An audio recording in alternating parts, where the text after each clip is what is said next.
ಓಂ ಶ್ರೀ ಗುರು ಬಸವಲಿಂಗಾಯ ನಮಃ.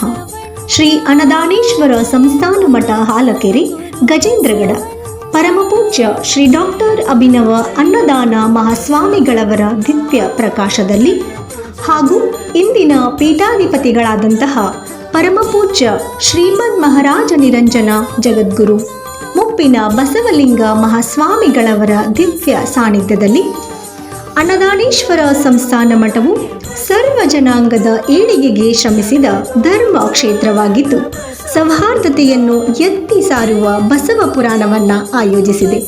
ದಿನಾಂಕ November 25ರಿಂದ December 26ರವರೆಗೆ ಪ್ರತಿದಿನ ಸಾಯಂಕಾಲ 6:30 ಗಂಟೆಗೆ ಗಜೇಂದ್ರಗಡ ಪಟ್ಟಣದ APMC ಎದುರಿನ ಬಯಲು ಜಾಗೆಯಲ್ಲಿ ಜರುಗಲಿರುವುದು. ದೇವನೊಬ್ಬ ನಾಮ ಹಲವು ಎಂಬ ಜಗಜ್ಯೋತಿ ಬಸವಣ್ಣನವರ ವಾಣಿಯಂತೆ ಬಸವ ಪುರಾಣದ ಮುಖ್ಯ ಉದ್ದೇಶವೇ ಸಮಾಜದಲ್ಲಿ ಸಮಾನತೆ, ಸಹಿಷ್ಣುತೆ ಹಾಗೂ ಸೌಹಾರ್ದತೆಯ ಕೊಂಡಿ ಬಲಪಡಿಸುವುದಾಗಿದೆ. ಅದೇ ರೀತಿ ಹಾಲಕೆರೆ ಮಠವು ಶಿಕ್ಷಣ ಹಾಗೂ ಬಸವ ತತ್ವ ಪ್ರಸಾರ ಮಾಡುವಲ್ಲಿ ಸಮಾಜದಲ್ಲಿ ಸೌಹಾರ್ದತೆ ಕಾಪಾಡಲು ದಿಟ್ಟ ಹೆಜ್ಜೆಗಳನ್ನು ಇಡುತ್ತಾ ಬಂದಿದೆ.